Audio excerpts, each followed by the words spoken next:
You're listening to Feathers, a podcast of stories of women walking in faith. I hope these stories inspire you and encourage you to take flight in your own faith. I'm your host, Amy Bennett, and this is episode 100!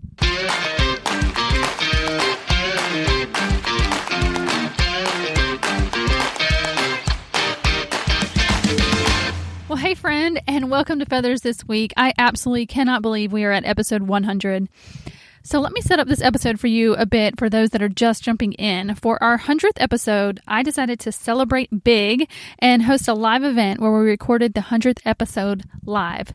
So I rented out an event center at a place called Amelie's French Bakery. They're just like a quirky little cafe with spots around Charlotte, and they have amazing desserts and coffee, and it's just a fun environment to be in. They have really cute decorations, and so we gathered about 40 women together, and we had swag bags, and we played games, and I shared a few words, and then I interviewed our guest that you're going to hear today, Amanda Bacon.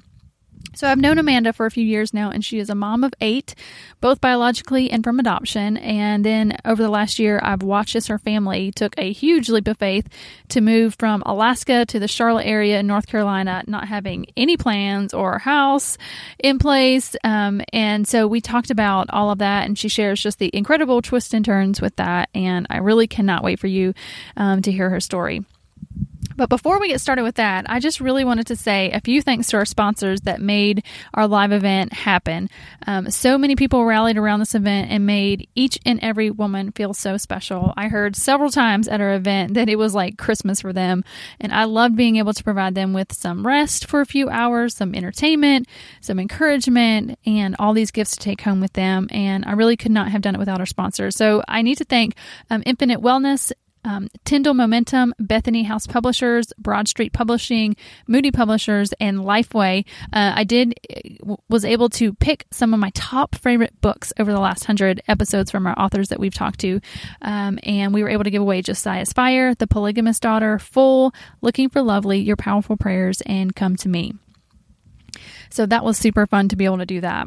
I also want to thank Trung Plumbing, Perfectly Posh with Marie Cherry, the Linda Hall team with Century 21 First Choice, Dove Law Group, J.M. Cope Construction, Your Enneagram University, Dave 5 Art, The Inspire Shop, Becky McCoy, who, by the way, has a new podcast out. Well, she's renamed her podcast called Sucker Punched. Also want to thank Fresh Vibes, LuLaRoe with Heather and Matt, Eager Hands Jewelry, and South Paul Logos. Guys, thank you so much for partnering with us to make this weekend so amazing. All right, so just before I share the interview with Amanda, I really just have to say thank you. Thank you so much for listening. It truly is a privilege to be able to share these stories. In last week's episode, I shared some lessons I've learned about faith, and I truly feel like these ladies week by week have been growing my faith and teaching me something about the Lord. Someone asked me what doing this has taught me about myself. And the thing that I've learned about me is that it's really not about me. We truly can trust the Lord with the plans He has for us. And He will make a way where there seems to be no way. It's so true what they say. And when you know that you could not do it in your own strength, it's the best feeling because you know God is showing up for you, and it's the best place to be. So let me just quickly encourage you that if God is tugging at you to do something, just follow it. It really is so incredible. So thank you again for listening. I couldn't keep doing this if you didn't show up to listen, but you do, and I'm trusting that God is speaking to you through these ladies like He has been for me.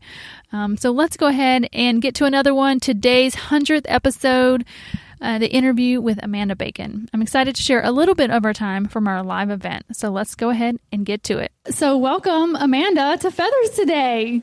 Thank you so much. Everybody can, woohoo!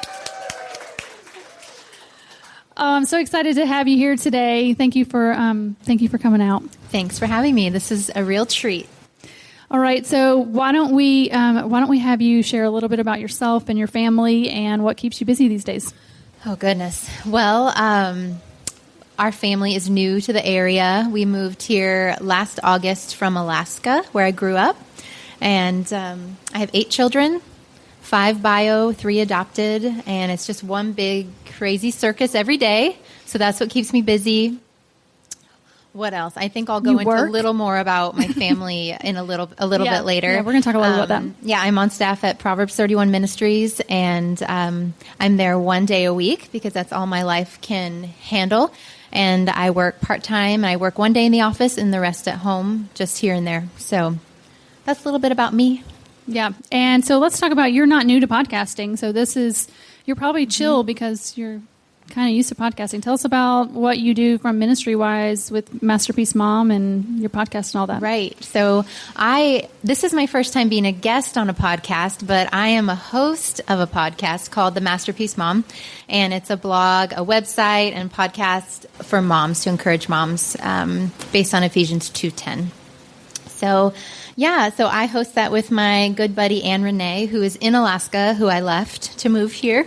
And so it's just lots of new opportunities, and I actually don't feel nervous at all. I sometimes feel nervous to record them as the host, but as a guest, I just kind of, I don't know. I like having you all here. I think that's fun. It's a little nerve-wracking, but it's fun. So I can see you.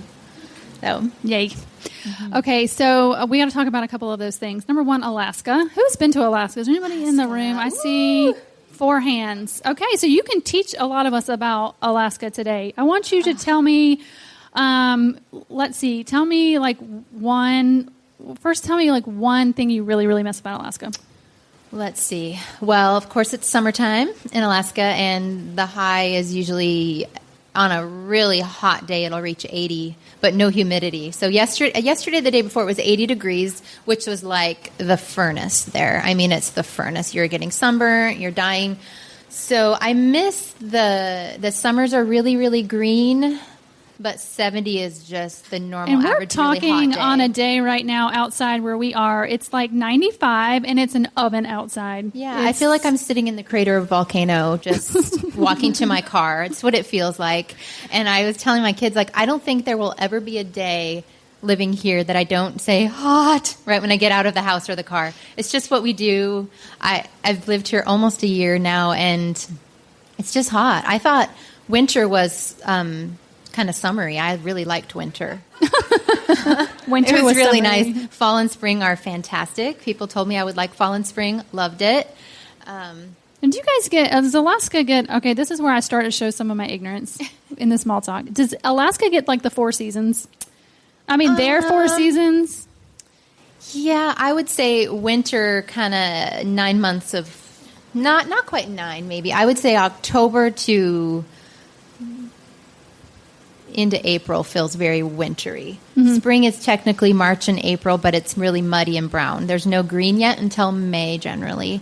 And it's just very different. Summer's short and fantastic. It's just amazing. But it's, June, July, and August. And August is rainy. So June and July. And sometimes part of May. That's not much. Yeah, it's really kind of 2 main seasons. 2 seasons. Fall lasts about a week or 2, and then it's glorious and beautiful. The leaves are yellow, and it's amazing, but they fall, the wind comes, and they all blow off, and it's over, and then it snows. So fall is, I love fall. Spring is probably my least favorite, honestly. It's just ugly and stinky. Okay, so now that you've been, tell me this. Tell me maybe a misconception about Alaska. What do people think about Alaska? Well, reality shows have kind of done a number on people's view of Alaska. I've actually never seen any of them. I've never watched any of them. So people are like, oh, I've seen The Last Frontier. I'm like, oh, that's awesome. I don't have any idea. But, yeah, I think a lot of people think there's a lot of backwoodsy people. And I'll give you that. I mean, Alaska's really big. It's, I think, technically about the size of a third of we call it the lower 48, the states in the lower 48. People are like, what's that? Or we say, I'm going down to the states. They're like, you are a state. But we just say, I'm flying to the states. It's just how you say it. Huh. But I think because the population is centered in just a couple main areas, the population of the whole state is just, over 500,000 for the entire state. And I just think a lot of people think it's only backwoodsmen or lumberjack type people or hunters or fishermen, which there are a lot. There are a lot. But there are people just, kind of living their life, raising their families and working and things like that. So I think that's a misconception.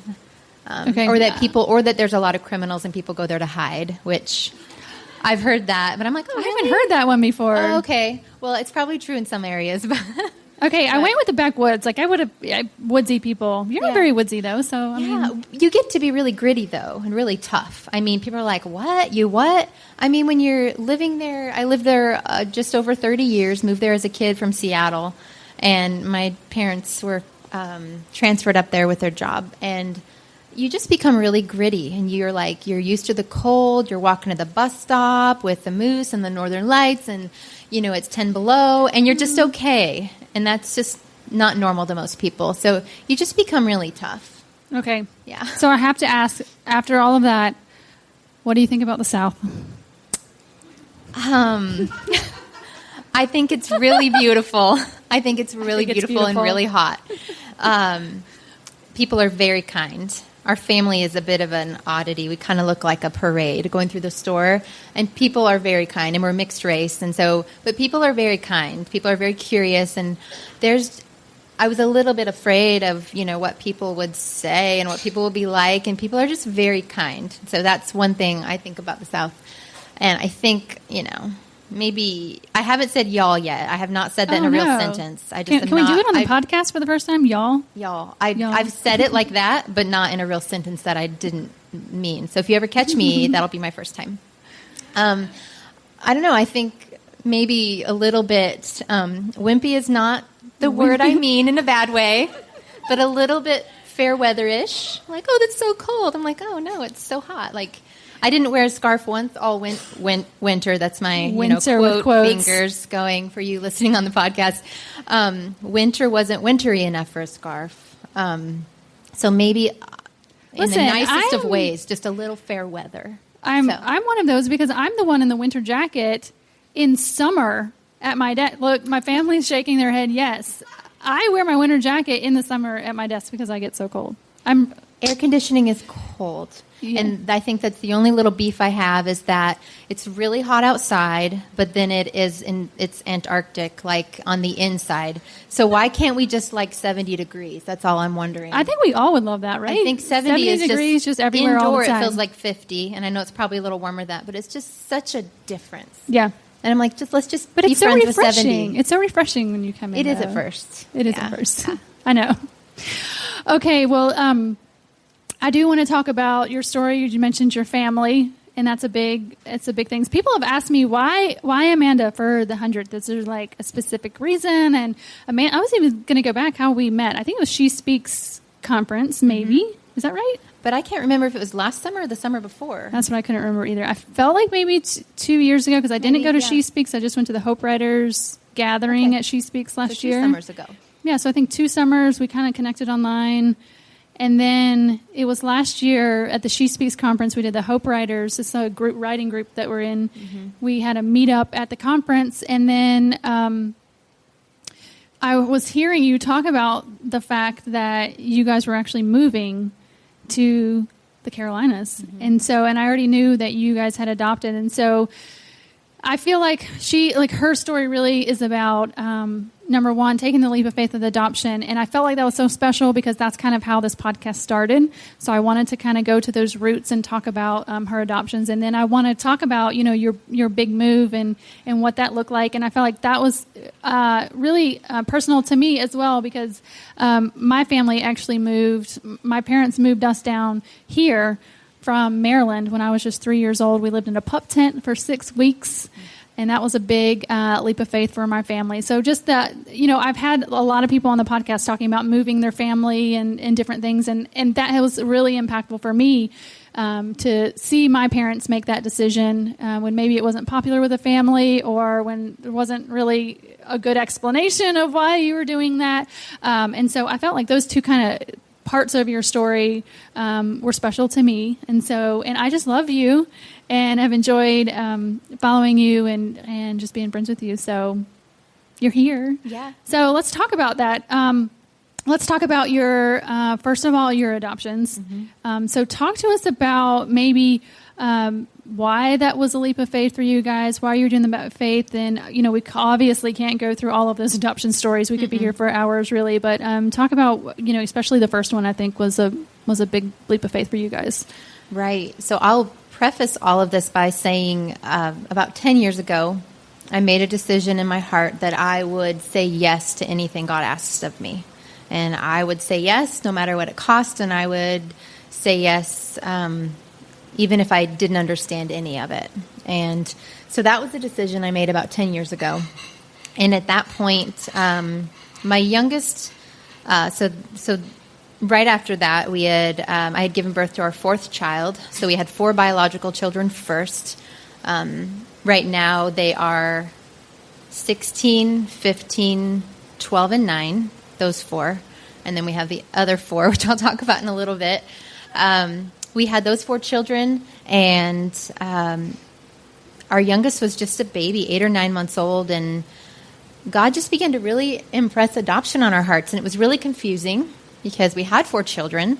And when we got married as young 20s, we said we would have 4 or 5 children, which felt like a lot. And that was just kind of, my husband grew up in a family of 4. I had 3, and that felt too few. And so, hey, 4 or 5, how about that? And it wasn't anything we were clinging on to like, oh, this is what has to happen. It was just this vision kind of God gave us. And so when our youngest, her name is Annika, when she was just a baby, God began to impress it on our hearts. And my sister, who is just about a year and a half older than I am, they were in process to adopt from Korea a little girl. They had 3 boys first, and they were in process to adopt my niece, Molly, who is 9 now. And we just began to ask, is adoption something we should be involved in? Like, it kind of struck us in a strange way, like we'd never considered it. Oh, they're doing that. That's so awesome. Our niece is going to come home through adoption. But we never really thought of it as being for ourselves until we started to pray about it and ask God, well, is it? Is it for us too? And pretty quickly he confirmed it was, even though we didn't know what it would look like. And there is a verse, James 1:27, that says, pure religion, pure and faultless religion, is to take care of. Yes, is to take care of widows and orphans in their affliction and to remain unstained from the world. And I think a lot of times Christians kind of have the unstained from the world part. We kind of know we're to live set apart and holy. But I think the other part of it is to take care of these people groups that seem to be really forgotten in our society and around the world. And we were like, whoa, it kind of struck us in a different way. Like, well, everyone is supposed to care for widows and orphans in one way or another. Not everyone is supposed to adopt, but we are to care for them in one way or another. And so we're like, well, how are we supposed to care for them? And it became really important for us to figure it out. And so within a few months, it became clear that, yeah, we were supposed to adopt. And then we started praying about, well, what kind of adoption? Because there's international adoption, there's agency, domestic adoption, there's foster adoption, there's private adoptions. There were so many we just didn't know, and God narrowed it down for us, and he said it will be a private adoption of a baby, an infant. And fast forward, we went ahead by faith and got our home study done, even though our lawyer's like, oh, no, you don't need to do that. You don't need to do that yet. We'll just wait till maybe there's a match or something. And we didn't sign up with an agency. We just put our name out there with everyone we knew across the country, thinking it won't come from Alaska because our population's so low. It'll come from somewhere else, someone we know, maybe in the South or who knows where, because we know people all over. And 9 months later, I was at church, our home church in Alaska. Someone came up to me and said, hey, so-and-so, friends of friends that actually went to our church, their daughter had a baby, and she's 5 weeks old, and they don't know what they're going to do. And I was like, oh, yeah, did not think a thing about it. Because you know those situations where you just think, oh, nothing will come of it, so I'm not going to get my heart involved so that I'm not disappointed. Yeah. And so I was like, well, yeah, give them our name, and we made a little free blog with our first names and some pictures, and here's why we want to adopt, and kind of information, so they could look at us and not have to talk to us. So that's what we did, and so be a little They didn't have to feel afraid to get to know us. They didn't have to actually talk to us first. And so we gave them the address. It was like Jeremy and Amanda adopt. I don't even remember what it was. And they looked at that, and her parents were like, well, we want to meet you. And we're like, oh, like you're for real. Okay. So we started this process of getting to know this birth family in our town, and visits at their house, and ended up meeting the birth parents eventually. And we brought home 9-week-old Gabrielle 7 years ago. She's 7 now, and that was our first adoption. And you guys are still in contact worked with the birth family. Yeah. And you guys had visits. And so, what did that look like? Yeah, What did that we situation didn't have look anything like? on a schedule. We just said we more saw her grandparents is who we had the relationship with. Her birth parents, it was an open adoption as long as it was healthy and safe and healthy for all of us is kind of how we said it. And we said, you're welcome to contact us. We'd love for you to see us. And they just never did. We ended up seeing her birth mom right before we moved, and we hadn't seen her for a couple years, and she apologized. And we're like, you don't have to apologize. With that, whatever you needed, we were good with. Whatever you needed, we were fine with, and we're just so happy to see you. And so we got to see her and spend the evening with her and get some pictures, and we cried and just have that mutual love and appreciation for each other. So that's our first adoption. And after that, it just a couple months later, I had this, how it works in our family. So my husband is Jeremy. How it works is sometimes it works a lot this way with the female-male thing is God will speak to me about something, and then I'm responsible for bringing it to him. And it's like, can he just get this word from God sometimes and just bring it to me? Because I would just love that. And it always works that way. It works that way with us, too. Okay. Scott, testify. Yeah, he's raising his hand. That's the way. I don't know why that is. Has anybody else experienced that in their marriage, that it goes to the wife first? I don't know. Is that biblical? I don't know. I don't know. It's up to God. God's doing it, so it must be. The cool thing is that through the years, Jeremy began to realize that, oh, yeah, everything that he's saying to her is real. I better listen. Like, I should, listen up because everything that she has said from the Lord has happened or he's led us into. And so a month or two after we brought home 9-week-old Gabrielle, I was like, honey. We have to talk. That's how I always say. There's something else. I think we are supposed to adopt again. And he's like, we just got a baby. What do you mean? We have 5 children now. What do you mean? And I was like, I don't know. So I was like, well, what would you think about me turning in our completed home study to our local Office of Children's Services, is what it's called in Alaska, OCS. And so we did. And the interesting thing is when we were praying about adoption originally, the year or two before, the one kind of adoption we were saying no to, of course, right, because it was foster adoption. And that's what we were saying no to because it seemed too scary. Our kids were too young. Nope. And so it was interesting that we'd already adopted the first time with a private adoption, and then the Lord was saying foster adoption to us. And we're like, oh, shoot, don't you love when you say no to the Lord? I know. Like, I'm never doing that. Be really we had a careful joke, when you don't say ever no. say you're never going to do something because somehow you always end up Our doing next it. 2 adoptions were foster adoptions. Oh, my goodness. So we turned in our completed home study, and really long story short, several months later, we got a call about a 9-month-old baby boy, a little chubby Eskimo baby. Aww. And Levi and Gabrielle are 4 months apart. We got them June 24th of one year and June 25th the next year. And they're... Wow. There was a time where we had 3 in diapers because we had another baby born the next June. And so we had 3 babies, 2 and under, and then older kids as well. And it was intense. So we had a lot of diapers and a lot of crying from me and them. And those 3 are now 5, 6, and 7. So oh my goodness, we're growing a little bit. We're getting there. It takes a while. They're all in school though, right? Almost. Well, yeah, we homeschooled forever until this year. This year, I'm sorry. This year, God said your 4 elementary kids need to be in public school, and so we put them in public school when we got here, and we had never done that before. We had 1 or 2 in charter school, kind of before we moved, a little tiny school, and we had 4 in a school of 800 or 900 kids with 8 kindergarten classes. We're like, God, where have you moved us? Like, people shock. We're in people shock here. But yeah, so now this year we'll have 5 in elementary school at the same school, and we've always homeschooled our middle and high schoolers, so that's where we are. Okay, exciting. Yeah. Okay, so did we get all your kids? No, there was we brought Levi home that June. What year was that? 2011. Then the next summer we had Emily. She's 5 now. She came the old-fashioned way. And then we were good. We were done. That was 7 kids. We're like, whoa, that was way more than we thought. It's God's number. We're just good. 7 is really good. And we weren't planning on any more. And then we got a surprise phone call from a social worker up in a village where our little Levi was born. And she was really nervous. And I was really nervous. I'm like, oh my word, I'm getting a call from a social worker. What's wrong? Or what are you after? And she said, well, we have Levi's big brother. He came into care, and he's 6 years old. And we knew about him.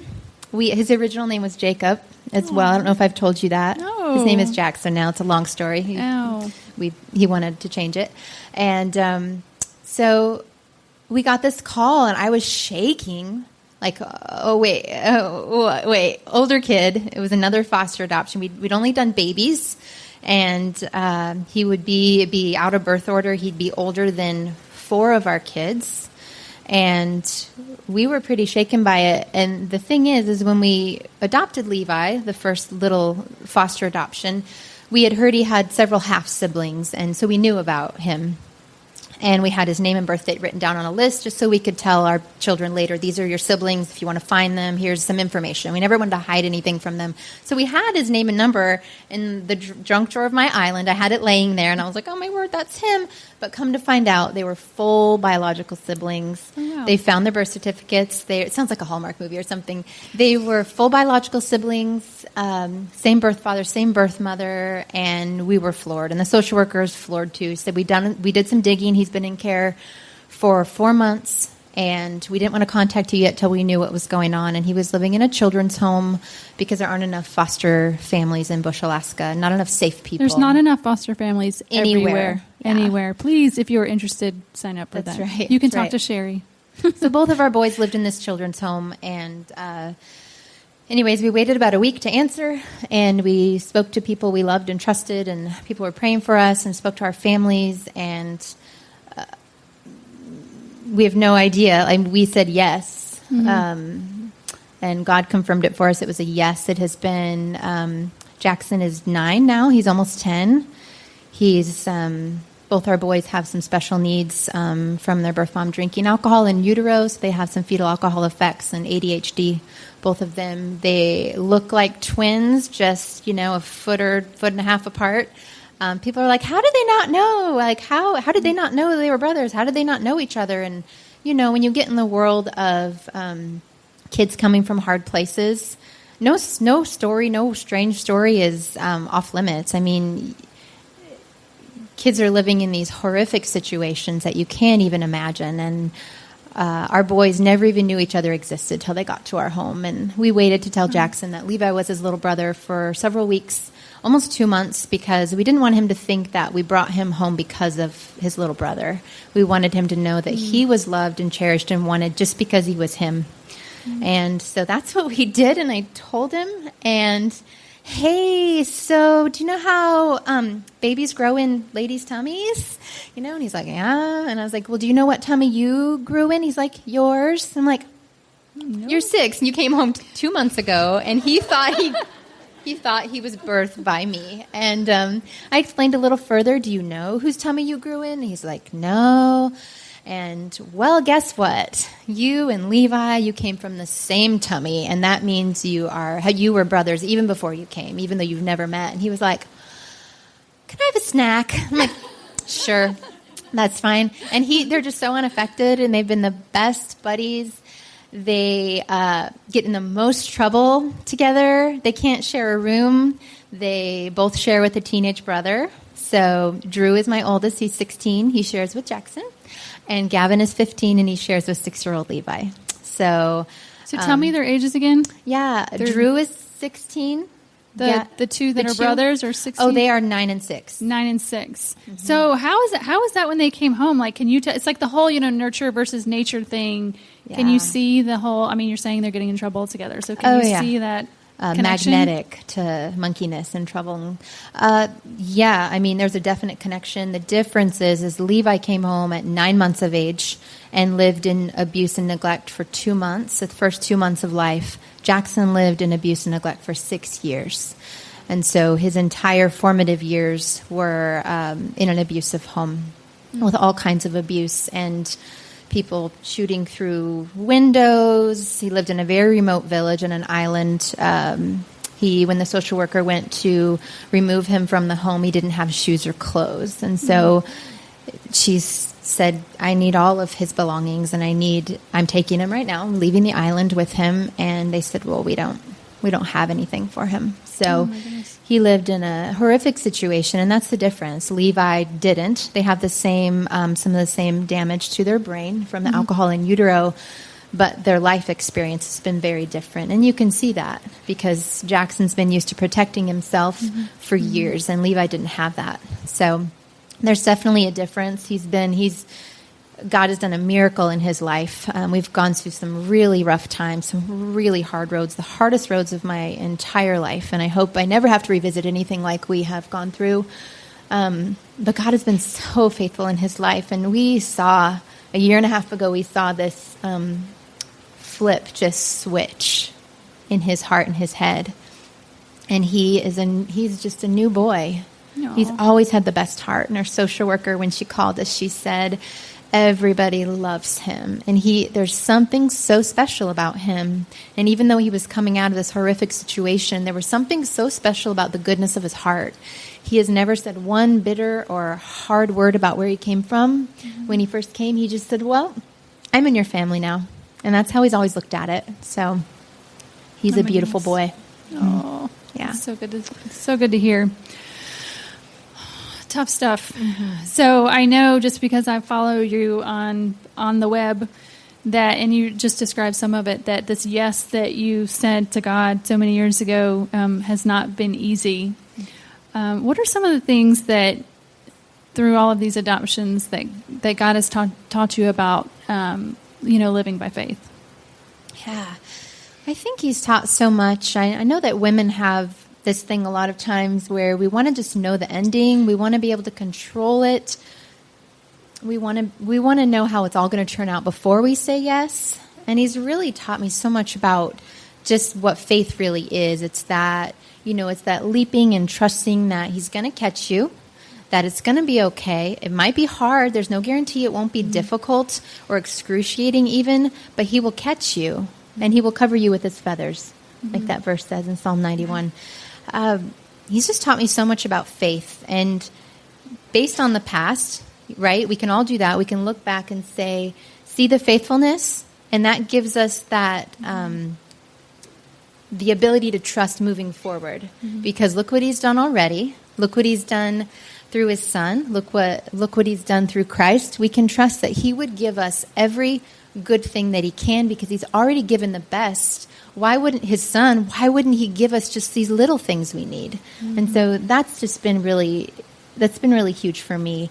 And it's given me and Jeremy and our big kids, as they would call them, our big kids. They're teenagers, but it sounds so weird. But they've been able to see this walked out, and they've been able to see God's faithfulness.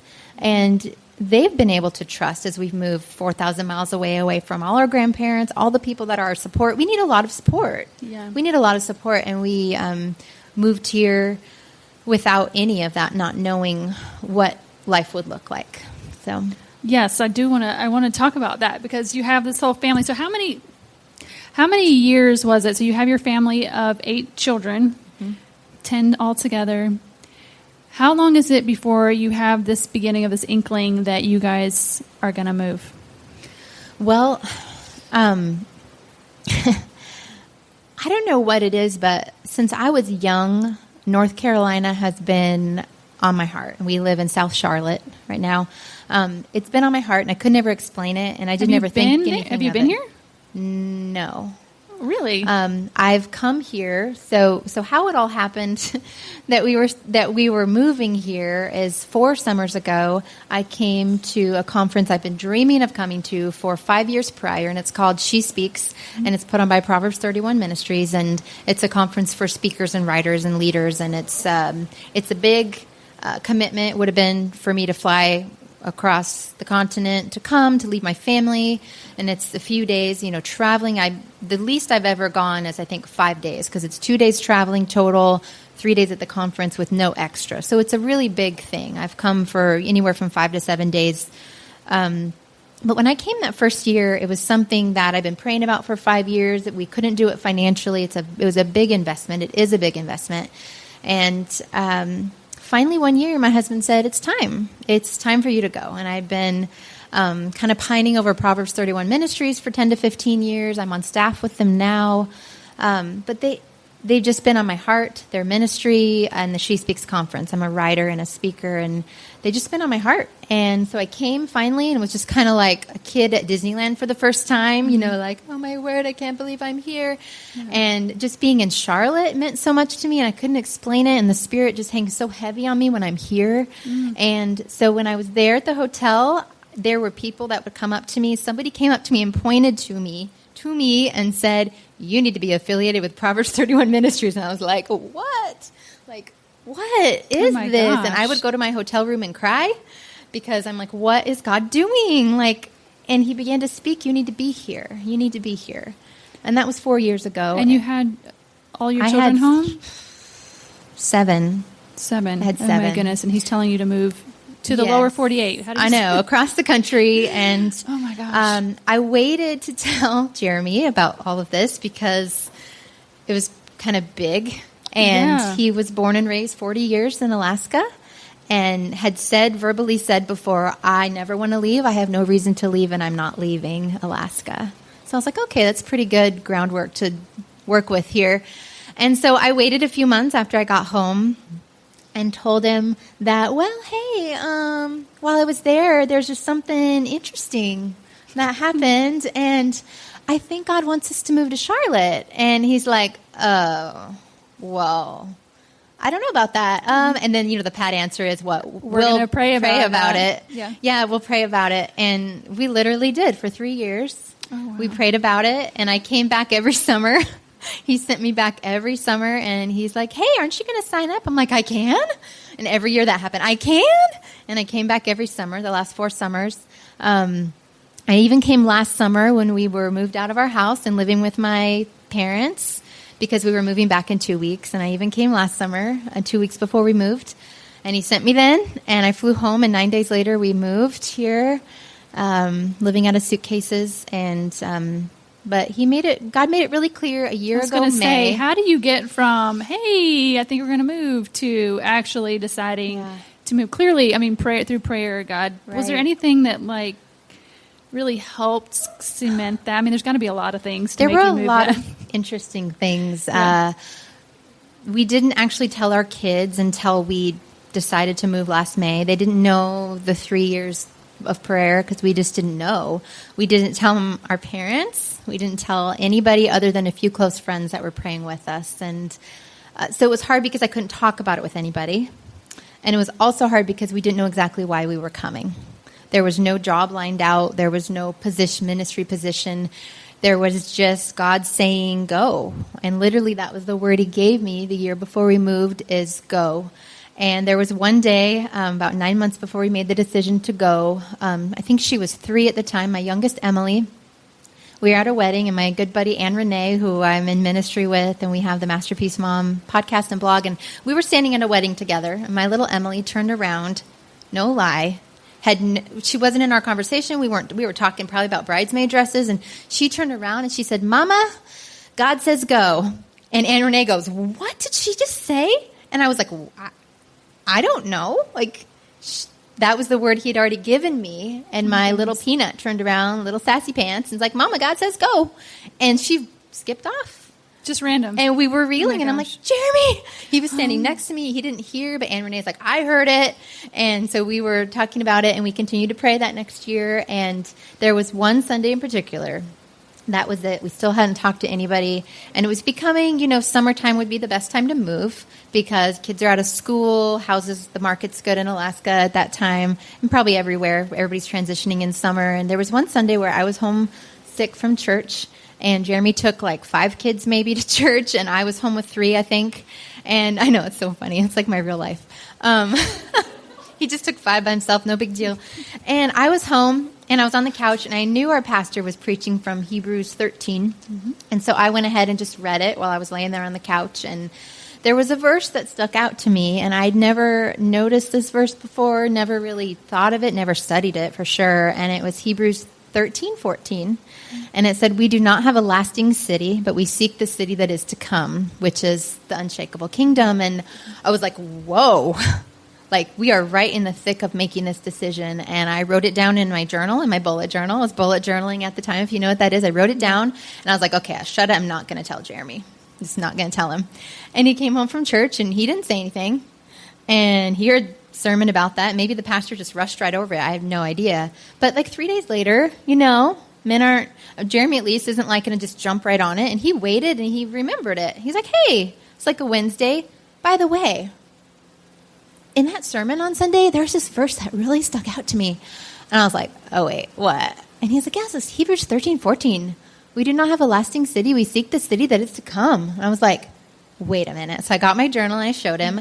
I was like, I wrote that same thing down. And he's like, well, there's more. He said, I asked the teens before we went into the service to just be paying attention. And because we'd been really praying hard about this and hadn't told them, though, didn't tell them why. So I really want you to be listening and engaging, and tell me after the service on the way home what stuck out to you. And they both said that verse. And to us, it meant that it's okay. In fact, it's good to let go of the things in this world that are temporal, that feel like you want to grip so tightly to, because none of this will last. It's only what we do for the kingdom of God that will last. And that just struck us so deeply. And we decided that day that we were moving, and we told our kids the next day we were moving, and we called our parents and had them come over and told them we were moving. How did that go? And we all died, 1,000 deaths. And we listed, our kids were like, are you pregnant or are we adopting? Which one? And I'm like, it's neither. It's finally neither. It's always those. We need to talk, guys. Let's sit down and gather as a family. Family meetings mean more kids. Always mean adopting or babies are coming. Yeah. And it meant something different this time. And they were so shocked. A couple of them cried because, of course, we'd had 3 years to pray and process this. They'd never been to North Carolina. And we didn't even know why exactly either. So you couldn't even give them a good reason? No. We just believe God has something for us there, and he's kind of speaking to us about it, but we don't know what yet. So we listed our house about a week and a half later, and it sold the next day. And our first person who looked at it, full price offer, and we said yes, and we moved out 6 weeks later, moved in with my in-laws, and then moved in with we lived with my in-laws for like 9 or 10 days, and my parents for 9 or 10 days. And then we got here August 3rd with no home. We didn't have a place. We didn't have any place lined out. We didn't have a school for our kids that was starting in a couple weeks. We had a place to live. A friend I had met through the conference here in Charlotte had moved here on faith a year before us. And we got to be friends because of our similar story. And they let us stay in their guest house on their property. So 10 of us, there's one bedroom. I was going to say, they must have a nice guest house. It was a little one-bedroom, little guest cottage. And oh, my gosh. We had kids on the floor, kids in the closet. We had kids everywhere, air mattresses, sleeping bags. For 2 weeks, we had it indefinitely until we found something. But it took 2 weeks. We found a rental. And we've been living there the last year and bought a house this summer, and we're renovating. Let's not talk about that. Yeah, but we're renovating I give you a nice whole break. house, all 10 of us. And 80% of our work crew are children. So it's really awesome. It's free labor. Fantastic. Yeah. Free labor. Mm-hmm. That is so great. Oh my gosh, that's so amazing. That's so amazing. I love all of that. I love how he used your children and how he used that verse. And I just find that often how God will just point out a verse that sometimes may not really have anything to do with what it might have originally kind of meant, but right. It's like he just gives you those verses and just confirms, what we're supposed to do right. through his word. And so often I find too that, that word go, God speaks so much to me like that too. Just one and two words, like go and stop and yes and no. And sometimes he's not very wordy, but right. He doesn't need to be. And we have to be listening is the thing, and not pushing those types of words aside because we don't understand them or we don't agree with them. We have to really listen and sit with them and pray about them and soak in it. And it might take a really long time.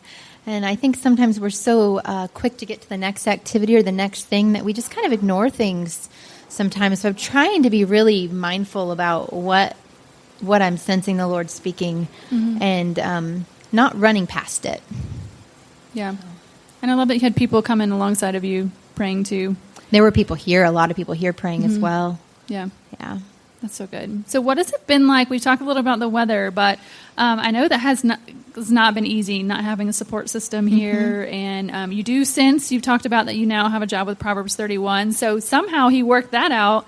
You know, you had a heart for Proverbs 31. Somebody pointed at you at the conference and says, you need to be with this. So how has that all worked out even since coming? Yeah, it's been interesting. You know,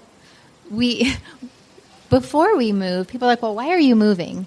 And you can't give an answer when you don't have anything. And so we didn't want to be presumptuous and say, well, this is why we're moving. And, you know, eventually we're hoping it'll work out. You just can't talk like that because that's prideful. And so we just said, we don't know, but we believe there's something there for us, but we don't know exactly what it is yet. And in my heart, I felt like I knew Proverbs 31 was, you know, in my future, but I didn't have anything. So how do you even say that? And so we didn't say a lot about it. And I just started, they knew I was coming. They knew I was coming, but I had never outright said, hey, I'm coming. I'd love a job, or I'd love to blah, blah, blah. Because I was like, I knew I wasn't ready for it. I knew I have 8 kids at home. I knew that running my own life, let alone helping, you know, run a ministry is not something I had a lot of extra brain space for. And so I just was content to sit back and wait and be a spectator and volunteer a little bit. So I volunteered at an event the first week I got here. A couple weeks later, they asked me to come and just volunteer for this other thing. And then in January, I was invited out to dinner by Lisa Turkhurst, and she knew I was here. We didn't know exactly why. And with another friend, we went out, and it wasn't a dinner to offer me a job. It was just a dinner to talk and get to know me. And it came out after that she wanted me to contact her, and she asked she invited me to join her team. So that's what I do at Proverbs 31. I'm on, with the whole of the ministry, I think there's almost 60 of us on staff.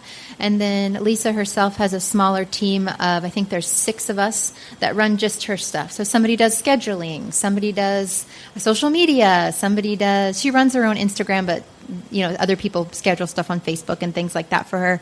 And I'm on her content team, which means that I help edit, manage anything she's writing or doing. I'm helping. There's 3 of us that do that. So I'm on her content management team. So that's what I do. And it couldn't be more perfect. It's just enough for me to be involved and do what I love. But it's not too much that, I mean, I would probably feel like shooting myself every day if I went in more than one day in the office. It would be overkill. And so it's just perfect right now for my life to do that. And it's been a great lesson for me in sitting back and being patient, but being open. Patient and open, I think they need to go together more often. Yeah, patient and open. Yeah, so good. So I'm just so encouraged. I don't know, you guys encouraged? I'm encouraged to being so open to the adoptions and all the things you said you would never do, and then you did anyway, just because you trust God. And moving here, not having a plan, that's crazy. Moving a family of 10 across the country that you didn't really have a plan. And he's been so faithful to actually give you that job. And Jeremy didn't have a job either when we came. We didn't have a plan for that either. So that was a family big piece of 10 of it. Without jobs. That's a leap of faith. Yeah. And is he working? Mm-hmm. Yeah, he's working. Yeah, it's just been through connections we've made here right off the bat, some decisions. The job he has now is based off of a yes I said in Alaska when I didn't want to. I didn't want to volunteer for this thing. I wanted to go to the thing. I didn't want to volunteer behind the scenes and not get to go. I wanted to go. And because I said yes to staying behind and not going to the event and volunteering behind the scenes, he met the people that he now works for. Oh my goodness. It's been a great, I cried about it. I was like, I don't want to say yes to that. I want to go have fun and see friends I've been waiting to see that knew I was coming, and I didn't get to. But because of that, yes, he was able to connect with the people that he works with now. So, man, God is so good. God is so good to provide for you guys, and with our yeses, he uses it. I mean, there's the verse comes to mind, he works all things together for good for those that love him. And clearly you love him and have obeyed him. And it's just beautiful to see. And I'm so encouraged. So So we have these ladies here. I don't know, just open it up if there's any last things that a word you might want to encourage them with as we go from here. Yeah, I think I would say that walking through the dark times of a couple years ago, in the middle of us praying about the move, we were in the middle of our deepest, darkest valley as a family. And I know some of you are probably there right now at this moment in a deep, dark valley. And I would say just to keep your eyes up. Keep your eyes up, because down here on the ground, those are all the temporal things. And you will get through this. It will, you might end up with some scars, but you will get through it. You will pass through it. But keep your eyes up, because that's the only thing that will last, is God working through his Son to bring him to earth, to be God with us. And he's with us now. And I would just encourage you to keep your eyes up, to trust Jesus as your Savior, and because he will see you through every step of this valley that you might find yourself in, or that you might find yourself in next week. Mm-hmm. Our life is, hills and valleys, and I would just encourage you to keep your eyes up, and that's our only hope. Our only hope in a valley or on a good, smooth day is the life we have in Christ. So, amen to that. So, Amanda, if people want to follow you and your lovely family and follow your podcast and stuff, where can they find you? Yeah, so you could find me at amandabacon.com. I'm right over there every month or two. I'm not as good about as I used to be, but I'm also at themasterpiecemom.com, and you can find the Masterpiece Mom podcast on iTunes, or you can listen right on the blog at the Masterpiece Mom. And Instagram is my favorite place on the web. So that's where you'll find me almost every day. And I am at Amanda _ the little underline Bacon Bits. Because Bacon Bits, at Amanda Bacon Bits. Bacon Bits are what we call our kids, because my last name is Bacon. So they're the Bacon Bits. And yeah. So, and on Facebook, I have an Amanda Bacon page for my blog, and the Masterpiece Mom is on Facebook too. Okay. Well, thank you so much for coming today, and thank you for sharing your story. Thanks, it's so Amy. encouraging. Thanks, Amy.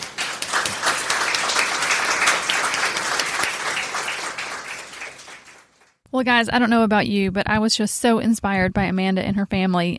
There's just so much to love about how God is at work in their lives.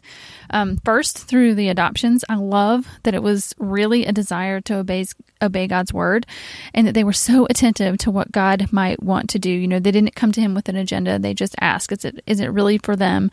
And what does that look like? It wasn't in their plans, and it was just out of obedience and love for the Lord. And even though it wasn't and isn't easy, they are sacrificially loving their family and giving all of these children a loving and safe home.